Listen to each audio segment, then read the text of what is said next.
What's up, guys? It's your boy JT. I'm your host of the Overtime Podcast, coming to you live from Kansas City, Missouri. How are you guys doing today? Hey, it is the first episode of my new podcast, and I got to tell you how I'm feeling about it. I'm feeling pretty good. We got to jump right in and we got to get things going. But before that, I want to tell y'all a little about me. I'm Jordan. I'm going to be your host of this podcast. This podcast is dedicated to football, college basketball, and the NBA as well. Those are sports that I know. I'm going to speak on facts that I know about these sports because I've played these sports. I believe a lot of the analysts that we watch and love and stuff like that, they do not, they don't speak the facts. They speak on things that they don't know because they've never played these sports. Some of them are good. Some of them I'm tired of listening to their BS. I'm tired of it. So this podcast is going to be here to be unbiased. As much as I'm a fan of certain teams, I'm going to be in my unbiased opinions about things because I speak facts. I want to be factual. I want to show the facts of the matter. And this is, the reason why I choose what I choose is because I'm speaking facts of what I've seen and what I've watched. So let's jump right into episode 1. Today on Overtime, we're going to be speaking about the NFL Week 1 predictions, and also where do I think the NFL divisions are going to lie? Like how do the NFL predictions, early predictions, like very early predictions, on what do I see in each division and where they're going to lie? So let's get started. Let's jump right in, guys. So I'm a Kansas City Chiefs fan, so we're going to start with the AFC West. The AFC West division has been dominated by the Kansas City Chiefs, and in my unbiased opinion, it's going to be an 8th AFC championship title for the Chiefs. The Chiefs are going to finish number 1 in their division this year. I wholeheartedly believe it. Right behind that team is going to be the Chargers. Justin Herbert is a very good quarterback, and I do believe that they have what it takes as long as people in their team stays healthy. I believe wholeheartedly that the Chargers will be a very playoff ready team and a really hungry team. Despite having the way they ended their season last year, I think the Chargers are coming back and ready. Third in that division, I see the Broncos. Yes, they went out and got Sean Payton. Yes, they got a couple of different things for Russell Wilson. I don't see Russell Wilson improving. I'm sorry. I just don't see it. A lot of people are saying, oh, he got Sean Payton as a coach now, and I don't see it. I'm sorry. I don't see it. It's not in my vision. There's no one on that team anymore as of this preseason, as of the offseason, that has beaten the Kansas City Chiefs since Peyton Manning. There's no one on that team. So with that being said, yes, the Sean Payton make a difference? Yes. Does it really matter? Not at all. I'm sorry. That division is just in that division with who they have to compete with, and I'm sorry, Russell Wilson did not give me a good showing, and the preseason was a good indication of what's to come. I'm sorry. Then last and least is the Raiders. The Raiders did not do anything this offseason but piss off their Raiders fans. That's all they've done. That's all it's going to be. I'm sorry. Yes, the Raiders went out and got Jimmy Garoppolo. Big whoop. I'm sorry. Jimmy Garoppolo, injury prone at best. He might be consistent enough for the Raiders to get maybe a 5-12 record. Not too sure. They did re-sign Josh Jacobs to a contract for the next year, so you got that. You do have Devontae Adams, but was that enough to push you guys over to the playoff edge? You got rid of Darren Waller, and I feel like with that tight end edge, yes, you do have Max Crosby on the defensive side, but that's not going to be enough to compete within this division, and it's not going to be enough to compete with who you have to play with. So that's my AFC West division. Going to the AFC East, this has been a very hot take from what I am seeing out of the AFC East. This isn't hot take. Do not shoot the messenger. This is just my early predictions for this. This will change by week 5. By week 5, I'll have a new list. But right now, the Jets are winning that division. I am sorry. The Jets has had the best preseason and the best off season that we've seen in the NFL in a long time as far as the Jets are concerned. You go out, you get Aaron Rodgers. You go out, you get Dalvin Cook. You go get McCole Hardman, Alan Lazard. You go get weapons. You re-sign Quentin Williams. You got who I played with this guy. You got Franklin, in that defense. That defense is a top 10 defense in the NFL. The Jets are winning that division. The Jets are wholeheartedly winning their division, and I don't care what anybody says. Are they going to go all the way to the Super Bowl? Well, let's cool the Jets right there. But my early predictions as far as what I can see and what I have seen, I believe Aaron Rodgers with this new team, this reloaded team, he's pretty much doing a Brett Favre, but he's probably going to do it a little bit better. That's all I'm going to say on that one. Like I said, this is a hot take. The Dolphins will be second in that division. I see Tua having a breakout year. I don't care what anyone says. I think this is Tua's comeback year. Tua is probably going to be the NFL's comeback player of the year. He might even win MVP because Tua last year, before his concussions, he was on his way to an MVP type of season. He does have Tyreek Hill. You got Jalen Waddle. You have some fast. And right now, you are trying to go out and grab Jonathan Taylor. If you add that in, plus you have some of the fastest corners in the NFL. With that being said, I do believe the Dolphins will scrape out number 2 in their division, which brings me to number 3 is the Bills. The Bills are not going to win their division this year. The Bills might not even actually get into the playoffs this year, and this is why. I am sorry. As much as Stephon Diggs wants to say there's no strife between him and Josh Allen. As much as you want to say that, it shows on the field. It really does show on the field. I do believe that if the Bills are not able to maximize on what they have and who they have this year, Stephon Diggs is going to another team.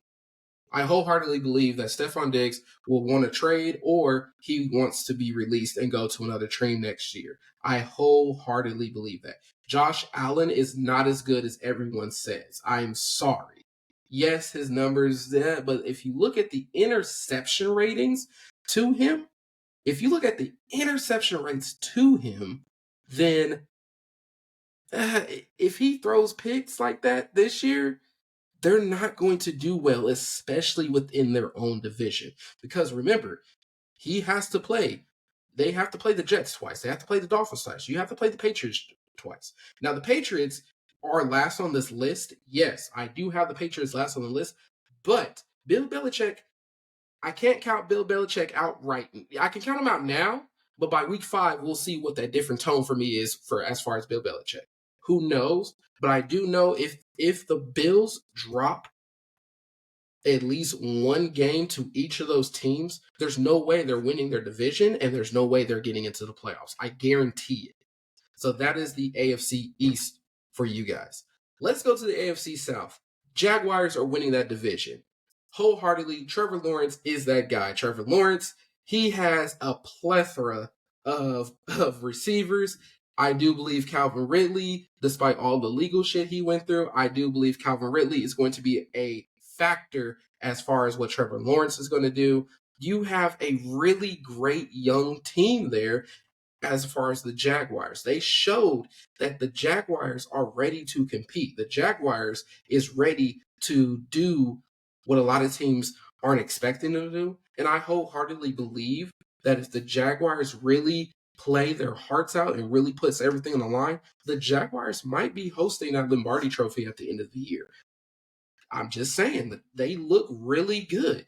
The Jaguars look very good. Their offseason was great. Preseason, of course, I don't really judge a lot of the preseason games, but preseason was decent. I believe Trevor Lawrence is, to me, is a top 5 quarterback in the league. Trevor Lawrence is that guy. Going to number 2, I do believe the Colts will scrape out as the number 2 team in that division. I do believe in Anthony Richardson before I believe in any of the other quarterbacks that came out of the draft.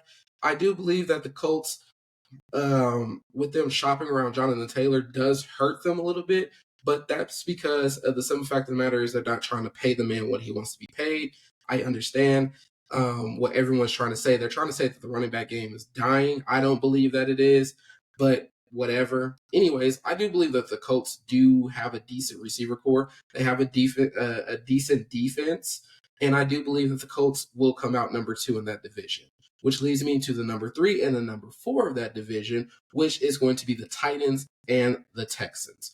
The Titans, yes, you got you got DeAndre Hopkins. Yes. But you have Ryan Tannehill as the quarterback. I'm sorry. Ryan D Hop made the mistake of going to the Tennessee Titans and thinking that's going to be your Super Bowl team. Yes, they have one of the best running backs in the league, but it's only going to get you so far if you can't throw the ball. You can't always run the ball. The Titans have a subpar defense at best. They didn't really have a really great offseason aside from getting D Hop. I'm sorry, I don't believe in the Titans. As much as people say, let's not sleep on them, I'm knocked out on them. And number 4 is the Texans. Yes, you got CJ Stroud. Yes, you did have one of those underrated off seasons where you did get some people where it's like, you know what, maybe. I still don't see them becoming a competitor just yet. I think CJ Stroud needs at least a year to develop.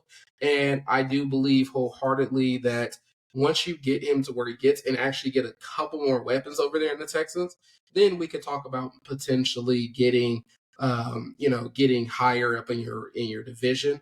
Let's get you out of that gutter first, because the Texans have proven to us that yes, they can be good if they have a good quarterback, good receiver pair. Because we remember we had Sean Watson and we had D Hop on the same team, and they competed in the playoffs. So that's possibility for the Texans. But right now, as of before the start of the season, I do have the Texans ranked as the bottom of their division.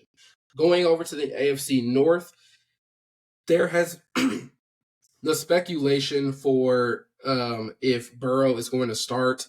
Apparently, he is going to be starting week 1. He was injured throughout the preseason. And you know what? I do still say that even though here is where the controversy is going to be for the Bengals. Yes, the Bengals is probably the number 5 team in the league, but the problem is that O-line. That O-line, even with the inclusion of Orlando Brown, if you check statistically where the best pass rushers were coming when he was with the Chiefs and where Patrick Mahomes was getting sacked from, it was that left side. Putting Orlando Brown on that left side is definitely going to be a liability for Burrow, just because he's going to be scrambling a lot this year. But if he stays healthy, I do believe with his, they do have a top 10 defense as well. The Bengals will be the number 1 team. The most surprising thing that people are thinking is that the Browns are going to be number 2. I don't believe it. I think the Ravens are going to come out number 2 in that division. The Ravens have a lot of talent on that team. Zay Flowers on that team and getting Odell Beckham, I do wholeheartedly believe that Lamar Jackson is probably going to have another breakout season, probably another MVP caliber season if he's able to stay healthy. If Lamar Jackson is able to stay healthy, they do have a really nice, I wouldn't say subpar, but they have a decent defense to get them through games. I do wholeheartedly believe that the Ravens will come out number 2. As the number 3 team is the Steelers. Mike Tomlin is going to be above 500, but not playoff contender. He's going to miss the playoff by at least like 1 game. I wholeheartedly will say that for the Steelers. The Steelers are kind of going through a rebuild phase, but it's really weird because it's either rebuilding or not rebuilding, and you just really can't tell with that team. But it's whatever. Mike Tomlin, he is a winning coach, and he's going to continue winning. And he's probably going to end up the season the same way he did last year, above that 500 mark, but not in the playoffs. It is what it is, but that's how I look at it. And I think the Browns are going to be dead last in that division. Yes, the Browns look great on paper. Yes, Deshaun Watson is still a good quarterback. But despite all of that, yes, you got Nick Chubbs. Yes, you got Amari Cooper. Despite all of that, your defense is still subpar. Defense wins championships, and the Browns are nowhere near that. So, yes, they're going to finish dead last in the division. Are they going to be as bad as the Browns of the past? Not at all. But they're not going to be as good as what everyone wants them to be. I promise you that. But, like I said, I will take what is wrong with me on week 5. By week 5, this could be a whole different tune. We'll see what we can get out of it. Let's go to the NFC. Now, the NFC is the most interesting division to me, because the NFC, you don't really see a lot of caliber teams except like the top teams in their division. Let's start with the NFC West. The NFC West, the 49ers are winning their division as long as Brock Purdy stays healthy. Don't care what nobody says. They have a top 5 defense of the league. They have one of the most explosive offenses. And say what you want about the Trey Lance trade, finding your franchise quarterback in the 7th round is probably the most unprecedented thing that a team has ever done, honestly. There might have been some, I might have to do my research, but Brock Purdy, he's that guy. He's going to be that guy going forward unless like injuries pile up, but I don't see that. I think the 49ers wins that division, wholeheartedly do. Second in that division is the Seahawks. Seahawks they did very well. The Seahawks is a funny team to me because of the simple fact they really did finesse the Broncos out of those picks for Russell Wilson. I'm sorry. To me, Pete Carroll knew something that we obviously didn't, and that's what got them what they got. The Seahawks are a winning team as well. Pete Carroll's a winning football coach. Yes, he might have had a couple bad seasons, but either way it goes, Geno Smith is back. I wholeheartedly believe in that system. Their defense is pretty decent as well. Not as good as the Legion of Boom era, but still pretty decent enough to get them some games won and probably get them in the playoffs on a wild card type of thing. I believe in the Seahawks wholeheartedly. Number 3 in that division is the Rams. The Rams, I'm sorry, I don't believe in the Rams anymore. Aaron Donald is, yes, one of the best defensive tackles of probably he's probably going to go down as one of the best defensive tackles of Rams history and probably top 10 in, football history. But aside from that, that's all you have to claim to fame. You got rid of Jalen Ramsey.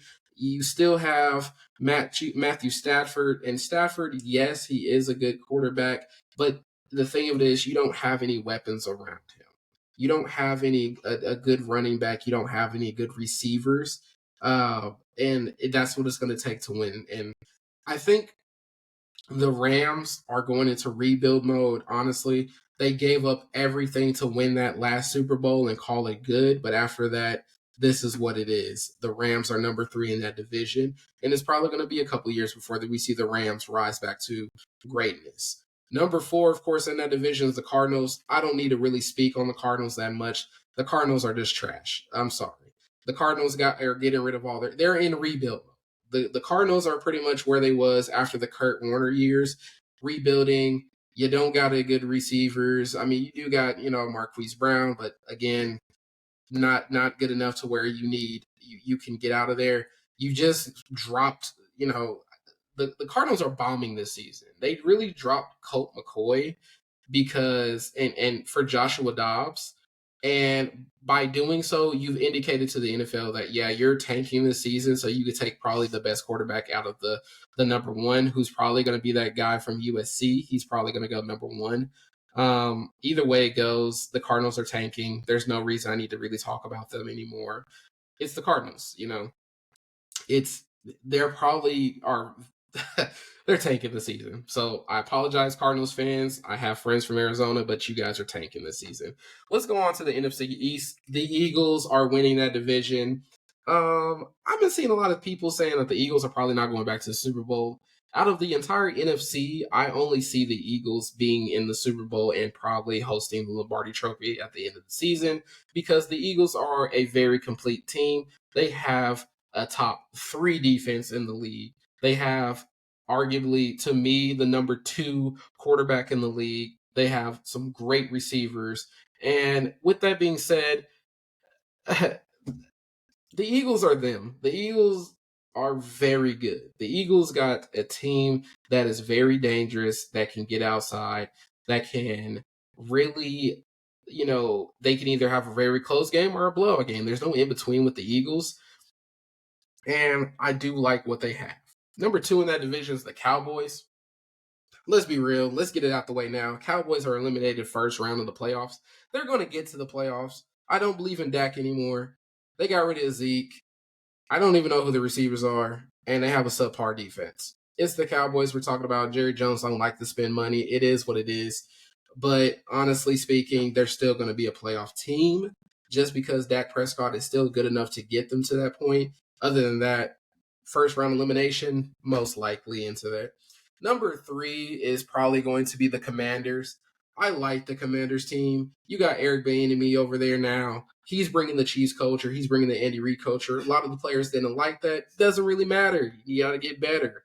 The Commanders are good, but not great. I do believe, though, with under Eric Bieniemy, the Commanders could rise above that number three spot and overtake the Cowboys. And maybe, just maybe, this is when I say maybe, I mean like this much. They could probably take the number one spot of that division, but I'm not going to go that far with it being said. The Giants are number four in that division. The Giants, to me, they really overreached with their quarterback paying him that much. He had one great season. It was like, you know what? Payday, payday, payday. I don't believe in him. I'm sorry. Yes, you got Saquon Barkley back there, but again, don't believe in him anymore either. Yes, he's still a top five running back, but your team is just kind of in a disarray to me. I don't see any like consistency with the Giants enough to be like, you know what, the Giants could probably go back to the playoffs again, especially after that piss poor performance in the playoffs. And last year, I don't see it. I'm sorry. Maybe I'm tripping. We'll see by week 5 how I change my tune against the Giants, but I do believe that the Giants will end up dead last in their division. And then we also going over to the NFC South, the weakest division in the NFC, to be honest with me, or to be honest with you guys, that's the weakest division in my personal opinion. But who knows? Maybe they'll come out on top. I got the Saints going number one in that division.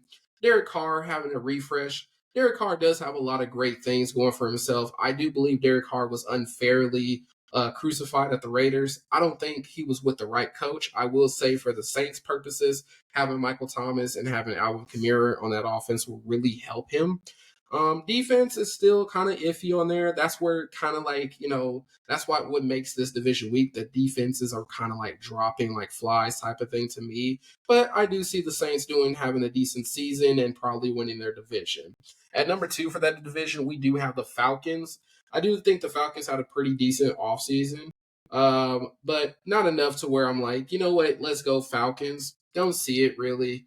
Falcons can't even really figure out their quarterback issue. And on top of that, I don't believe that Pitts is really a great tight end like everyone has set out for him to be. But with that being said, it is what it is. Number 3 is the Panthers. Bryce Young and the Panthers. I might actually change this. I might actually put the Panthers above the Falcons in this, only because of the simple fact of the matter is that the Panthers had a very a good offseason. They really did. Bryce Young, to me, I think everyone is crucifying Bryce Young too much, but to me, out of all the rookie quarterbacks that we have starting week 1, he's definitely the number 2 guy behind Anthony Richardson. But I would put him above CJ Stroud. And then the Panthers did trade for a couple receivers. They do have him some receiver weapons over there. I think, if I'm being honest, I think the Panthers end up number 2 and the Falcons ends up number 3. I do think Bryce Young can win some games as long as that O-line holds up and he keeps, stays healthy. So I think that's where my switcheroo is. The Panthers go 2, Falcons goes 3, and of course the Buccaneers at 4. There's not really much I can say on the Buccaneers that would, convince me otherwise that, yeah, this is the division the Buccaneers days are over. You had your run with Tom Brady. Now you have to figure it out. You have Baker Mayfield as your starting quarterback, I believe. And he hasn't proven his track record yet in the NFL. It is what it is. Last but not least, we have the NFC North. the Vikings are definitely winning that division. Sorry. Kirk Cousins is that guy. He's not a great quarterback, but he's a good quarterback. He's not bad by any means. Plus, you have one of the best wide receivers in the league as of Justin Jefferson. You have a decent, probably top 10 defense. The Vikings are definitely winning that division. The Lions are right behind them. I think this is the Lions' revival years. They had a very good run last season. I wish they would have kept a couple players, but I do see them being a very competitive team. They're there to win and show you that they're there. Even if they don't win, they're going to put up numbers. They're going to put up a battle. So teams should be alert on the Lions because I do believe that the Lions, if people don't watch out, that the Lions will literally win a game and you're just going to be like, whoa, we let the Lions win. But the Lions are a really good team, especially under that coach, Dan Campbell. So be careful of the Lions. Number 2. Number 3 in that division, I think I gave it to the Packers.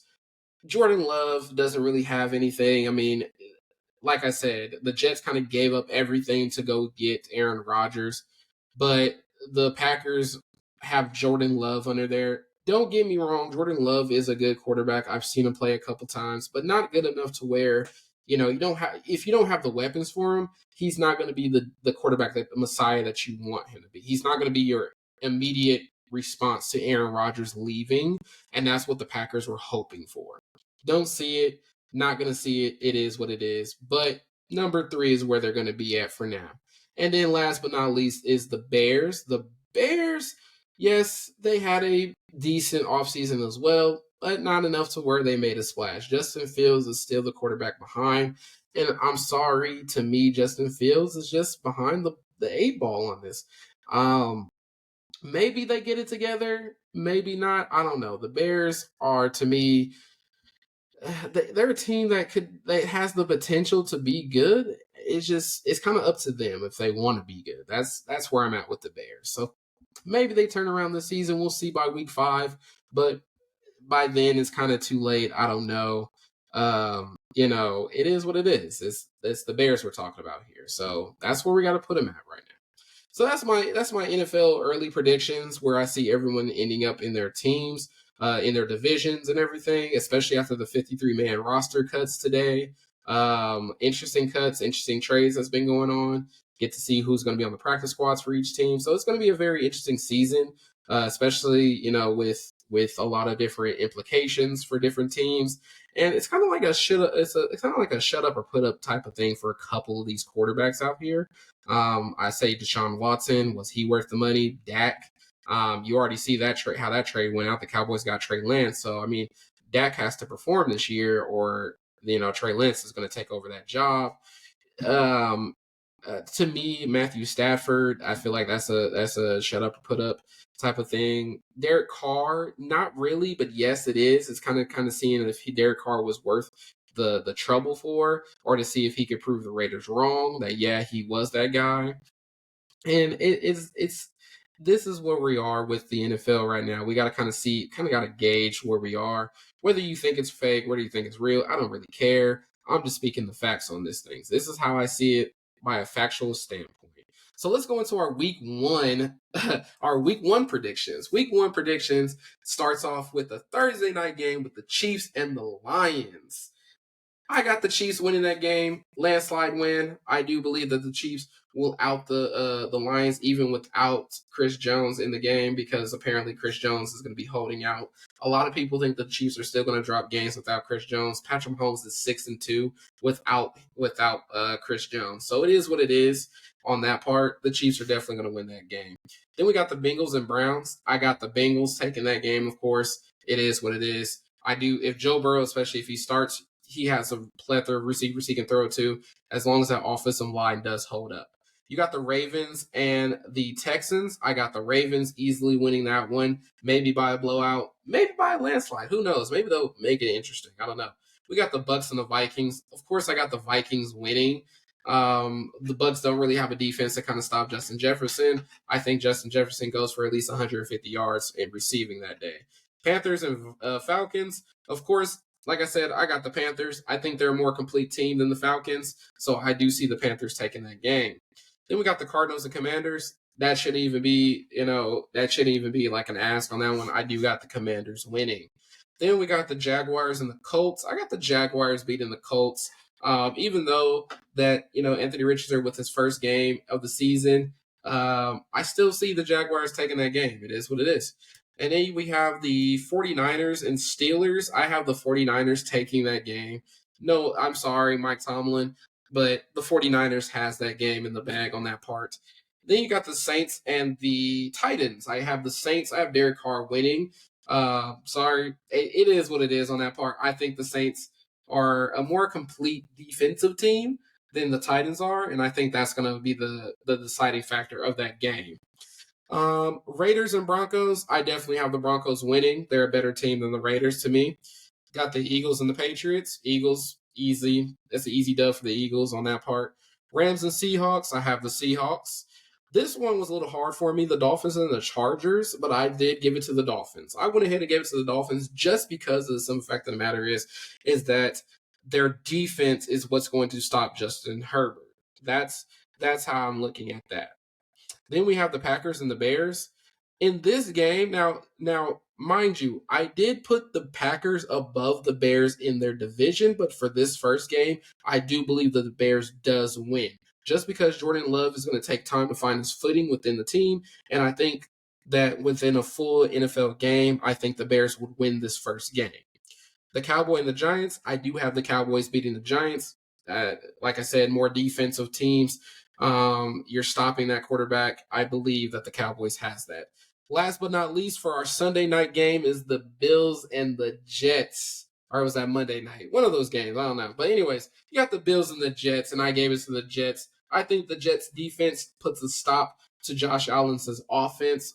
If they're able to, and if he's not able to scramble, if they're able to chase him down, if he has to scramble for a lot, then I do believe that the Jets are coming out with a win. It's going to be a very close game on that, but that's going to be the deciding factor is the defense. So with that being said, those are my NFL predictions for the season and for week 1. So, if you guys have any comments or concerns, please leave me some questions or leave me some concerns. Tell me what y'all think. What do y'all think the NFL is going to look like by week 5?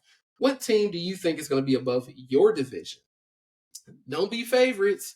Like I said, I'm a Chiefs fan, but I do believe that there's a couple other teams that could be lifting that Lombardi trophy by the end of the season other than the Chiefs. So, coming into next week, we will be talking about all the quarterbacks ranked for week 1. So we're going to be talking about every quarterback that's going to be starting week 1 and talking about where they rank at in a system of 1 through 32.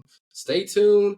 Thank you guys for so much, and I'll see you guys next week, next Tuesday. All right, guys? Have a blessed day, and thank you for coming to Overtime. I'm your host, JT.